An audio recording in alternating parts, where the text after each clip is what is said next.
আসসালামু আলাইকুম ওয়া রাহমাতুল্লাহ। এই জমিতে প্রথমে ভুট্টা লাগাইছে, তারপরে পাট ছিল।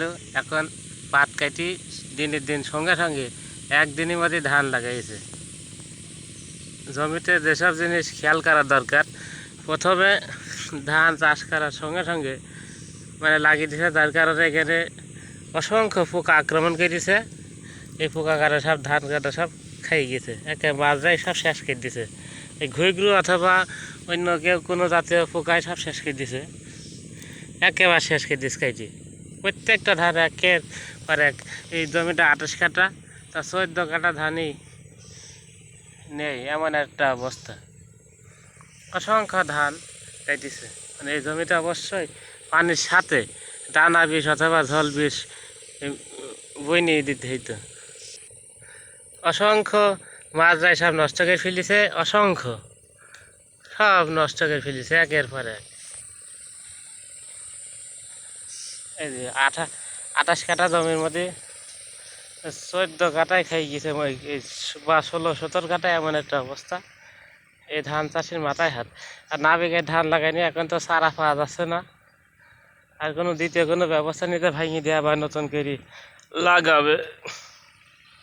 এই যে একেবারেই সব শেষ করে ফেলেছে,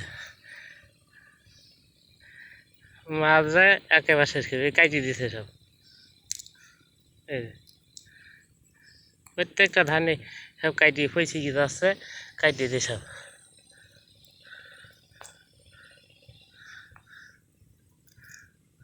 কাটিয়ে দিয়েছে। তাই এই ধান চাষির অবশ্য খেয়াল করতে হইতো যে ধান দিন দিন লাগাচ্ছে, যে আমার ঘুইগুলো মারা, কিছু মারা, পোকা মারা বিষ চারায় 2 দিন আগে দিতে হইতো পোকা মারা বিষ। আর জমিতে দানা বিষ অথবা ঝোল বিষ ইউরিয়া সারের সাথে বুনে দিতে হইতো, তাহলে এই জিনিসটা পাওয়া যেত না, ক্ষতি রহিত না চাষির। অসংখ্য ক্ষতি হয়েছে, চাষির মাথায় হাত। পুরা জমিটা একেবারে সব শেষ হয়ে গেছে। ওই কিছু কিছু জায়গায় ধান দেখা যাচ্ছে, বোঝা যাচ্ছে কিছু কিছু জায়গায়, অর্ধেক নেই। 28 কাঠা জমি তো 10 কাঠা 12 কাঠা আছে, এমন একটা অবস্থা, একেবারে সব শেষ। এখন এই জমিতে হারও আসার পথ নেই, সাথে নতুনকে চাষ করে যে আবার চারা পাবে, চারা পাওয়ার কোনো ব্যবস্থা নেই। তার জন্য এই চাষির অবশ্য খেয়াল রাখতে হবে আগামীতে ধান চাষ করলে, যে অবশ্যই যাতে দানা বিষ ব্যবহার করি অথবা ঝোল বিষ ইউরিয়ার সাথে স্প্রে করি বা ইউরিয়ার সাথে বুনি সাথে ধান লাগিয়ে যেতে হবে। দিনে দিন কোনো একটা চাষ করলে সেই জমিতে পোকামাকড় নষ্ট হয় না, সঙ্গে সঙ্গে লাগানোর সঙ্গে সঙ্গে এইভাবে কাটিয়েছে, অসংখ্য কাটিয়েছে।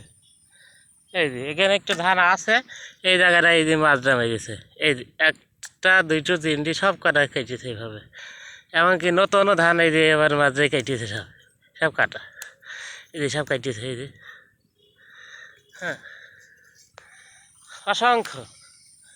তো এই ধান চাষের এখন মনে বলছে যে কি করি ভেঙে দিই নাকি, তারপরে চারা পাচ্ছে না, এই ধানই রাখবে গেরাম হয়, আবার নতুন করে এই ধান নইটি গেলে ভুট্টা লাগাবে।